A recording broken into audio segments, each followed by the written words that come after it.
Yo, what's up, what's up? We live at RGB Gaming Stand at rAge Expo 2023. Sitting next to me is a very handsome gentleman, Regardt and Berg, the editor of NAG magazine. How are you, sir? Oh, I'm very good, and you? I'm awesome, I'm awesome. Oh man, you started the oldest gaming magazine in South Africa. I mean, how does it feel to have a title like that on your crown? Sure, look, I can't claim that I started it, but I was definitely a part of it from the early days, and I feel very privileged to have been part of that for so long. I mean, a NAG is something that's in your blood rather than a job, right? You don't do this because you make lots of money, you do it because you really love what you do. So it's been an incredible journey, and I'm so fortunate to be at the helm of relaunching the magazine as this annual edition. Yeah, I remember I first had my copy of NAG magazine. I think I was a pimple-faced teenager at CBC Pretoria around 2001, 2002, 2003, somewhere way back then. And then you guys kept on running for quite a long time. So when did you stop printing? So the last magazine printed in 2015, 2016. I always forget. Anyway, yeah, I mean, the industry was changing, right? It all went to web. Advertisers changed their spend, and putting magazines together is expensive. It's not, it's not putting together a website. There's actual hard costs in it. Designers cost money, paper costs money, distribution costs money. So, I mean, a business decision was made back then to stop the print. And also rAge, rAge was very much a part of the NAG business back then. But since then, we've parted ways amicably. I mean, NAG is now back to its original roots of just being a publication and a media company. And rAge is an event company. And this has also allowed us to just, focus on what we want to do and be, what our core focus is. And that's allowed us to bring back the magazine, because that's all we put our effort into. Oh, man, we should have bought a copy of the magazine. Yeah, but then I'm a bit confused. I thought NAG started rAge, or was it two different groups? No, it did. So rAge and NAG was the same company for a long time. It's the same people that started it. But a couple of years ago, NAG parted ways. Len Neary is the publisher now. He's also involved with NAG from the very beginning. We just stepped away, and like I said, we try to refocus what NAG was, right? Bring back the web up to a level where we want to enjoy the content on there. Obviously, the magazine versus website, you can't compare. They're two different things. The magazine is very nostalgic. People's got something to hold and feel and smell those beautiful pages. So that's the reason why we're relaunching the magazine, because that's going to give us that footing to launch all our other projects, which include video. Obviously the website's always running, but we want to breathe new life into it. You forgot to mention that your magazine also comes with discs. Back in the days, it used to come with demo discs. I can't recall what kind of games were popular back then. Quake, Unreal Tournament. I mean, all the retro games, every game that we love today is basically from that era. Let's be honest. I mean, we've got some good AAA titles now, but everybody that's gaming in this generation has a deep love for the games that was born in the 2000s. And that's why we feel so nostalgic about not just the brand, but gaming as general. I mean, if you look around, a lot of people are very much into the nostalgic side of gaming. I mean, Mario Brothers. I mean, everybody loves Mario Brothers. It's my first game that I grew up with. And I still get goosebumps thinking about new people discovering the game all the time, even though there's new games, but also the original Mario Brothers still very popular. So it's in your blood. We're always trying to appreciate both sides of it. And what a fantastic industry to be in. So what do you think actually killed the print industry? Obviously it's online, but what specifically, do you think influencer marketing was just way better than, it's like the best form of marketing these days? It's not that, it's advertising, right? I mean, NAG magazine back in the day needed advertising. You need X amount of advertising pages to be able to print a magazine, pay salaries, and do what you do on a monthly basis. As soon as advertisers start spending their money elsewhere, obviously, if they go online to digital, it doesn't matter where they sprint it, they're taking money away from the print side. So that slowly led to decline. It doesn't happen in 2 months, right? I mean, we're talking about 2 or 3 years of, probably even longer, but slow decline in where people spend their money. Even with this magazine, I mean, we fought hard to get good advertising in it. I mean, it's not easy. You would think people would jump at, advertising it, but it was still a sales drive. And I was surprised by that, because I thought, print magazine, print publication, everybody's nostalgic about it, brands would jump on board. But you also have to remember, brands have different objectives, right? They have different KPIs, they have shareholders so where they spend their money is based on different things. different metrics, different targets they need to approach. And that's what's great about the influencer content creator model that we're seeing now. It's giving brands a lot of other opportunities, you know, finding that gem or somebody that's got the personality that want to be associated with. I wouldn't say it took money away from us, but brands chose to spend their money differently. It's also a different pricing model, right? Paying for a full space ad in a magazine versus sponsoring a content creator or paying for them to create ads for you. It's different businesses. So, I mean, we very much work in a space and work with these content creators. We want to give them more of a platform because we also need guys to help us create content, right? We want to work with some of the cool content creators. And in fact, we do. I mean, I always contact somebody that I see. If I like the style and I like the vibe they're putting out, I immediately contact them and say, let's do something together. Okay, so this new relaunched NAG magazine is coming out once a year, right? Originally, okay, before we answer that, originally did it come out, was it a monthly magazine, bi-monthly, or how did it work? Yeah, so it was a monthly magazine forever, since inception. And when it stopped, I mean, the first idea was to bring back annual because, you know, we can easily cap an annual and we don't have to set expectation. I don't think it's feasible to do a monthly magazine right now. Think about news cycles, think about review cycles, right? What we tried to do with the annual edition was to do a coffee table book that, like your old NAG magazines, you wanted to hold on forever. And we try to enhance that value by putting a unique code on it, putting Steam codes inside, lots of Easter eggs. So while we would love to do a monthly magazine, I don't think it's necessarily feasible right now. We may be looking at quarterly next year, so every 4 months potentially, definitely an annual. But I think we're going to do a big debrief in January, kind of see what the lay of the land was. The feedback has been amazing so far, and if I just go on what people have told us, we'll definitely do a quarterly. Because there's definitely hunger for not just a nostalgic magazine, but people want something that they can tear the page out and frame, right? You can't do that with a website. There's a different, exactly, putting posters in. So we want to go back to those roots of pushing the boundaries, you know, doing cool things within print that people feel they get a nice tangible thing in their hand that they can keep forever. And those DVDs make good coasters. Yeah, so the free disc this year, the new free disc, what kind of stuff does it contain? So one of the cool things on the cover disc is there's 3 South African game demos on there. There's one by a company called SMD Technologies. It's kind of a tournament style game that they're launching for their own kind of esport purposes. And we thought it was a very good game developed in Unreal 5. So we wanted to do some work with them. We can develop a level in this game as well. We haven't spoken much about this. So that's one of the demos that's on there. We don't have our level on there yet. That's going to come next year. Then Metavoidal, obviously the cover game that we've put on, Yellow Lab Games, a fantastic game, fantastic bunch of people, and they were a natural choice for the cover because it's such a strong South African developed game. And then World of Turtles is the third game, also a very popular South African developer, solo developer, about building communities and little towns on the back of on the back of a turtle. We also have a couple of applications, drivers. Because remember, this isn't to give you the latest up-to-date information. This is a very nostalgic experience. So everything on there is kind of a throwback to the old disc that you would remember. So yes, we've got NVIDIA drivers on there, AMD, Intel drivers, but that's kind of just for the joke of it. We've got some secret folders in there, lots of hidden codes. If you know what you're looking for, you'll find the hidden codes. They're not all within plain sight, so you're going to need to maybe look at some file structures. We've got some posters on there. We've got some, a little bit of everything. Just something for you to enjoy scratching around and finding stuff. And a lot of Easter eggs. Okay, there's a lot of bonuses. So that's just the disc only? And there's 2 discs. There's 2 discs? What? Okay, how big are these discs? Oh, they're the normal 4.5, so it's a 9 gig in total, 9 gigabytes worth of data.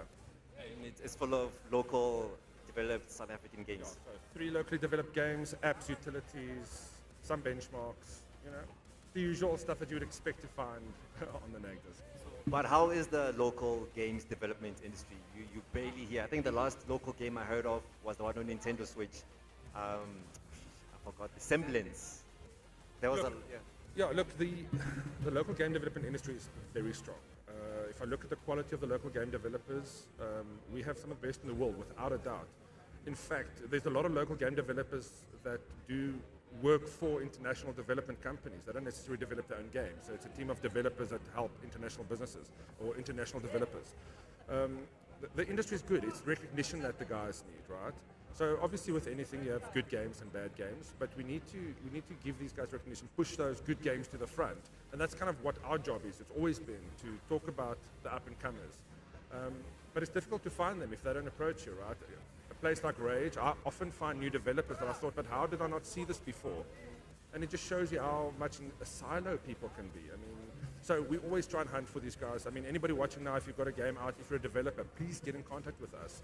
I mean, we love to talk about it, love talking to developers and sharing that love and getting them the exposure that potentially could help them sell their game, but also put them in the right contact with the right communities and to become a successful developer.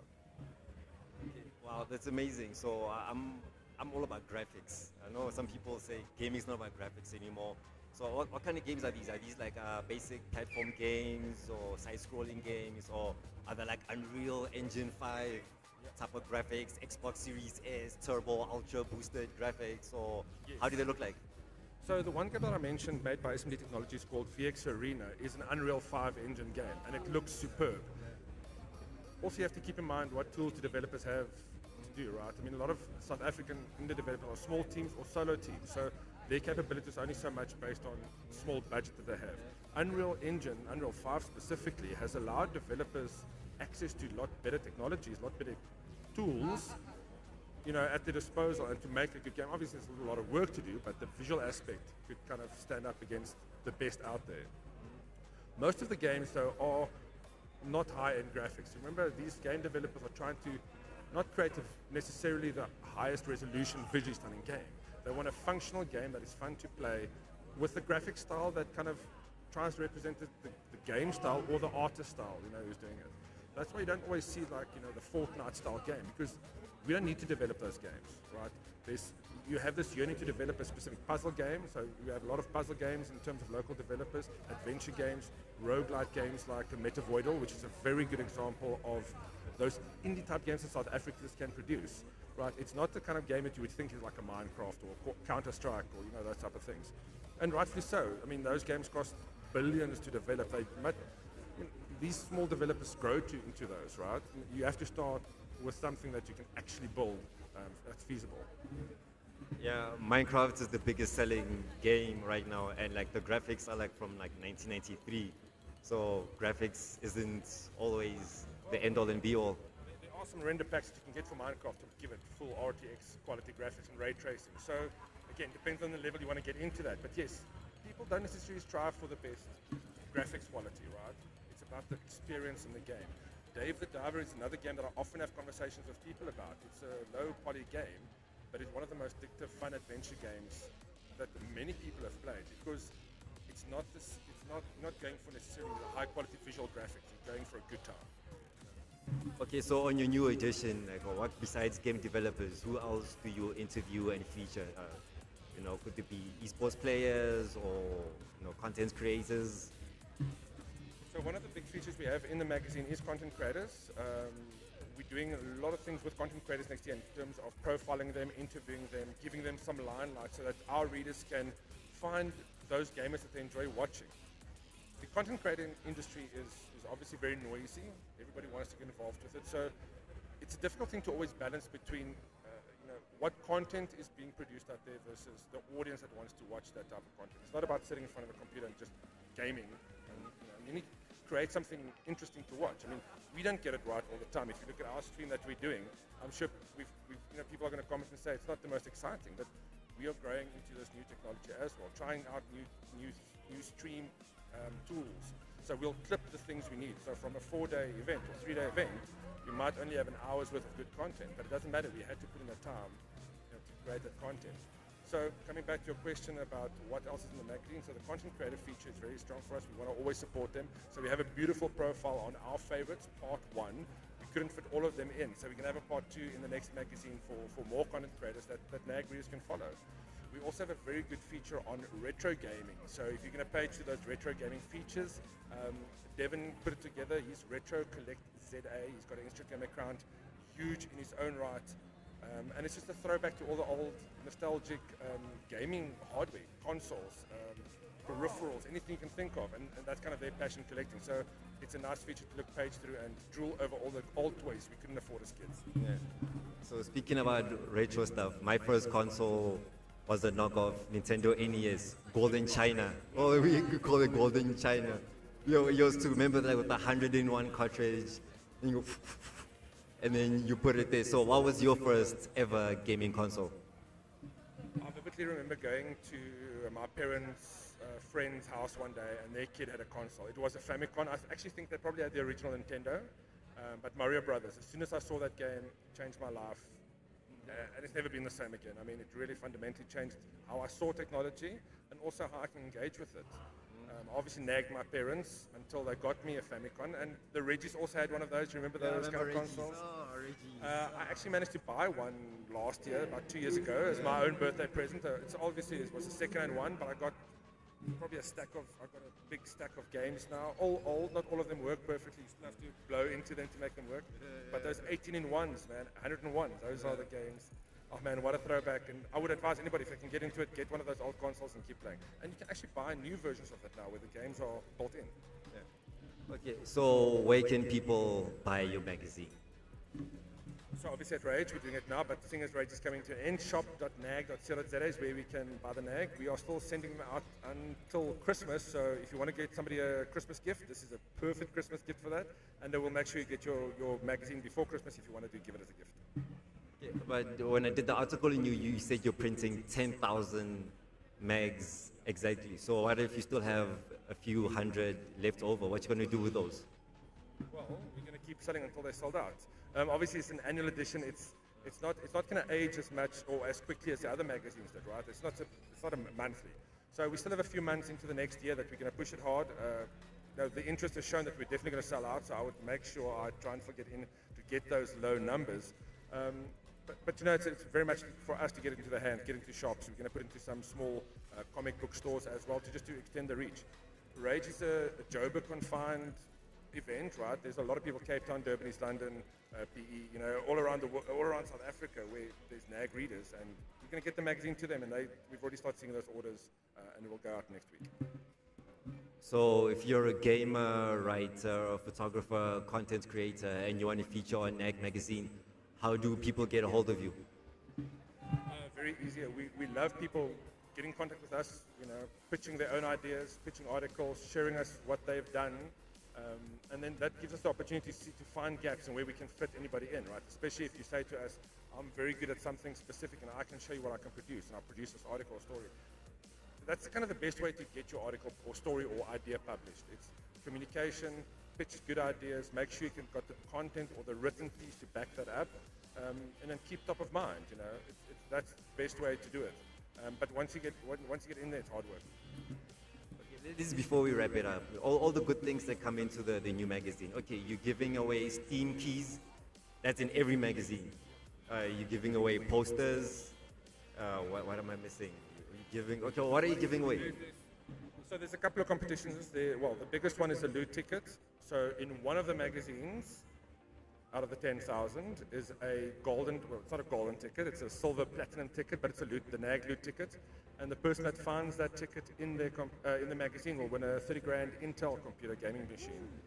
So that's been one of the biggest talks around, you know, people always wanting to know which number it is. I don't know. I purposely didn't want to know because, you know, I don't want to skew my own perception when I try and, you know, which number do you want, right? So I don't know what number it is, but one of the magazines has this golden ticket, and I can't wait for somebody to get in contact with us. There's special instructions on there on how to claim, and as soon as we get that notification, yeah, it's going to be exciting. And then next year also we're going to do a lot more competitions because each magazine is individually numbered. Throughout the year next year, you know, we're going to do stuff like if you've got number XYZ, you know, let us know. If you contact us in 2 days, we've got a prize for you. So if you buy a magazine now, it's not the end of those competitions. We're going to still continue that going forward into next year. Your ticket competition reminds me of Charlie and the Chocolate Factory. When you get the tickets and the chocolates. Yeah, oh, wow, okay, cool. Yeah, I think we covered everything. Thank you so much. Thank you so much, Regardt, for having me. Yeah, you know, appreciate it. So yeah, guys, it's a wrap. We're at RGB stage, day 3 of rAge Expo. I think everybody's packing up and going home. Yeah, it's been real. How has rAge 2023 been for you so far? It's been exhausting, phenomenal. I mean, we were also streaming. It's fantastic to speak to everybody. We had such great feedback from old readers, new readers, people sharing their stories about NAG. So it's very fulfilling, very rewarding to be here because it shows us how much people love NAG. And I feel super privileged to be a part of it. I mean, I can't take credit for all of it. I mean, there's a history of people behind me who built the magazine to where it is today, and I'm just privileged that I can take that torch forward, with a beautiful team behind me, and we've got some big things lined up next year. So check out nag.co.za for more. So you guys heard it. You can order it at www.nag.co.za. There's 10,000 copies. You could be the lucky person to win that special ticket and win a 30K super fancy gaming PC. Yeah, that's it. Yeah, so it's a wrap. Thank you. That was great.